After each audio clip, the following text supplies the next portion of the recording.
Hello student, कैसे हैं आप सब। एक बार पुनः आप सभी का आपके अपने चैनल सी कोचिंग क्लासेस पर स्वागत है। Class 12th chemistry NCERT chapter 14 जैव अणु में क्वेश्चन है आज का, एंजाइम किसे कहते हैं। एंजाइम को प्रभावित करने वाले कारक और कुछ महत्वपूर्ण एंजाइम। क्वेश्चन घुमाकर पूछ दिया जाएगा, हो सकता है 2 नंबर में आ जाए, हो सकता है 3 नंबर में आ जाए।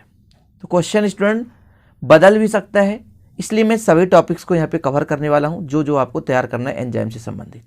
कि एंजाइम किसे कहते हैं, महत्वपूर्ण 5 एंजाइम के नाम लिखिए तथा उसमें जो भी क्रियाविधि होती है उसको लिखना पड़ेगा। या सह एंजाइम किसे कहते हैं, एंजाइम को प्रभावित करने वाले कारक, इनके उपयोग क्या है। तो सब कुछ वीडियो को अंत तक देखते रहेंगे, जो भी एग्जाम में पूछा जाता है उस हिसाब से यहाँ पर आपको कंप्लीट कराया जा रहा है। तो सबसे पहले समझते हैं एंजाइम ये है क्या।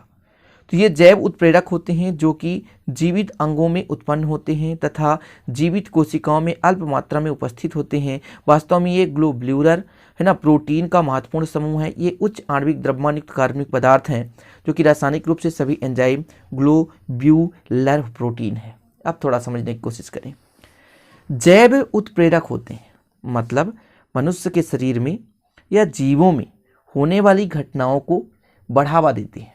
उत्प्रेरक क्या कहलाते हैं, जो कि क्रिया दर को बढ़ाते हैं, घटाते नहीं है, जो कि क्रिया दर को क्या करते हैं, बढ़ाते हैं। तो यहाँ पर जो एंजाइम होते हैं जैव उत्प्रेरक होते हैं, जीवों के शरीर में ही उत्पन्न होते हैं, जैसे माल्टेज, लैक्टेज, एमाइलेज, इन्वर्टेज। इनका काम क्या है, अभिक्रियाओं को संपन्न कराना, शारीरिक क्रियाओं, जैविक प्रक्रियाओं को संपन्न कराना। तो ये जो एंजाइम है एक प्रकार से कार्बनिक पदार्थ होते हैं।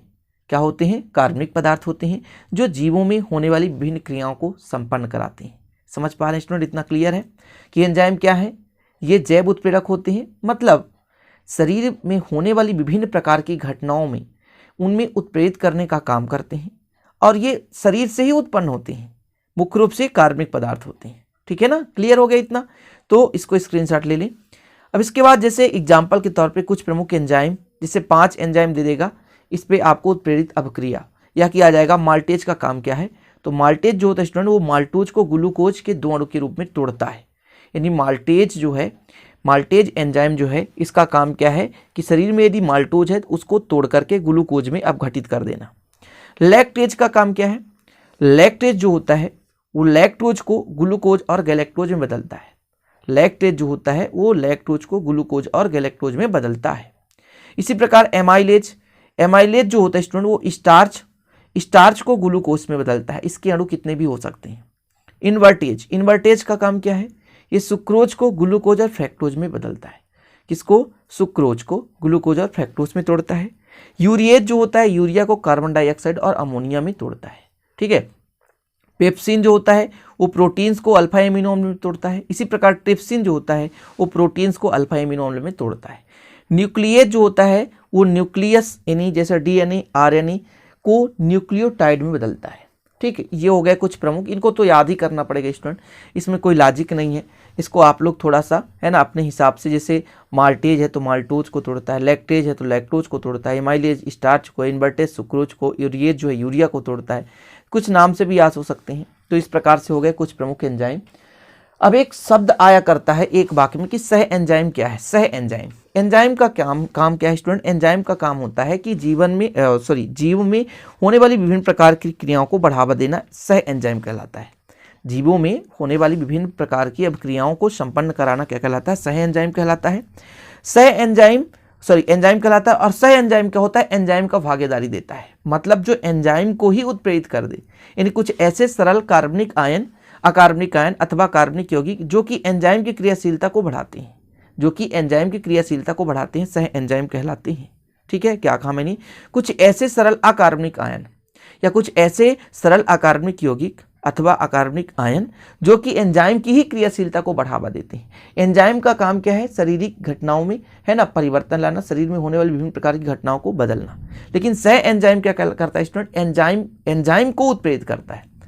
ठीक है, एंजाइम तो मान लीजिए क्रियाओं को संपन्न कराता है, लेकिन सह एंजाइम जो है वो एंजाइम को बढ़ावा देता है। ठीक है ना, इतना क्लियर। अब एंजाइम को प्रभावित करने वाले कारक, यहां पर आप लिख लेंगे कारक। क्या, कारक, एंजाइम को प्रभावित करने वाले कारक। पहला नंबर है सांद्रण। सांद्रण का काम क्या है, यह एंजाइम की सांद्रता को बढ़ाने पर क्रियाशीलता भी बढ़ जाती है, क्योंकि उत्प्रेरकीय केंद्रों की संख्या बढ़ जाती है। सांद्रता मतलब होता है गाढ़ापन। जैसे एंजाइम थोड़ा सा पतला है, यदि इसको गाढ़ापन कर दिया जाए, उसको सांद्रता बढ़ा दी जाए तो क्रियाशीलता बढ़ जाती है। पीएच मान में क्या इफेक्ट पड़ता है कि एंजाइम की अधिकतम क्रियाशीलता बढ़ जाती है, यानी पीएच मान बढ़ाने से अधिकतम क्रियाशीलता बढ़ जाती है। लगभग 6 से 8 के बीच जो पीएच मान होता है तो वहां पर एंजाइम की क्रियाशीलता अधिकतम होती है। ताप देखिए, ताप बढ़ाने से क्या होगा, तो ताप में वृद्धि से एंजाइम की क्रियाशीलता बढ़ जाती है। ठीक है, यानी ताप बढ़ाने से, ताप का काम ही है कि एंजाइम की क्रियाशीलता को बढ़ा देना। इसकी क्रियाशीलता लगभग औसत 25 डिग्री सेल्सियस से 40 डिग्री सेल्सियस ताप पर सर्वाधिक होता है। यानी 25 डिग्री और 40 डिग्री सेल्सियस के बीच है ना, जो भी तापमान रहता है, इस तापमान पर एंजाइम ज़्यादा से ज़्यादा सक्रिय होता है, ज़्यादा से ज़्यादा क्रियाशील होता है। मंदक का काम क्या है? मंदक का काम करना थोड़ा सा कम कर देना, ढीम कर देना। तो कई कार्बनिक या अकार्बनिक पदार्थों की उपस्थिति में एंजाइम की क्रियाशीलता को नियंत्रित करता है। मतलब कई प्रकार के जो मंदक होते हैं वो एंजाइम की क्रियाशीलता को रोक देते हैं या कम कर देते हैं। ठीक है, इसी प्रकार अकार्बनिक आयन जो होते हैं, बहुत से अकार्बनिक आयन जैसे Mg2 positive ion, calcium 2 positive ion, manganese 2 positive ion, इनकी उपस्थिति से एंजाइम की सक्रियता बढ़ जाती है। तो कुछ ऐसे टॉपिक्स जहाँ से क्वेश्चन पूछे जाने की संभावनाएं रखते हैं, मैंने यहाँ पे कवर करा दिए। स्क्रीनशॉट आप ले सकते हैं इसके सह एंजाइम के। अब इससे होने वाले रोग भी होते हैं कि एंजाइम की कमी से होने वाले रोग भी होते हैं, जैसे फेनिल कीटोन्यूरिया, एक तो होता है एल्बिनिज्म। यदि ऑब्जेक्टिव आ जाए कि फेनिल कीटोन्यूरिया किसके कमी से होता है, तो एंजाइम की कमी से होता है। या कि क्वेश्चन आ जाए एल्बिनिज्म, एल्बिनिज किसके कमी से होता है स्टूडेंट, तो एंजाइम की कमी से होता है। तो कुछ ऐसे रोग स्टूडेंट जो कि है ना एंजाइम की कमी से होते हैं, ऑब्जेक्टिव टाइप में पूछा जा सकता है, तो उनको भी आप लोग तैयार कर लें। बाकी जो भी टॉपिक है वो कंप्लीट करा रहा हूँ। आशा और उम्मीद है स्टूडेंट कि ये वीडियो जो भी आज का रहा वो अच्छा लगा होगा आपको और एंजाइम से संबंधित जानकारी मिला होगा। एनुअल एग्जाम के हिसाब से मैंने कराया है कि एग्जाम में कैसे पूछे जाएंगे, एग्जाम में कहाँ से क्वेश्चन आ सकते हैं, इससे संबंधित उतना करा दिया। जो प्रश्न नहीं पूछा जाता, जहाँ से क्वेश्चन नहीं पूछा जाता, ज़्यादा डिटेल नहीं कराता हूँ, ताकि आप लोग कम समय में ज़्यादा से ज़्यादा कुछ सीख सकें और एग्जाम में अच्छे से कर सकें। तो चलिए, आशा और उम्मीद है वीडियो पसंद आए तो लाइक जरूर कर देंगे। मिलते हैं अगली वीडियो में। जय हिंद, वंदे मातरम।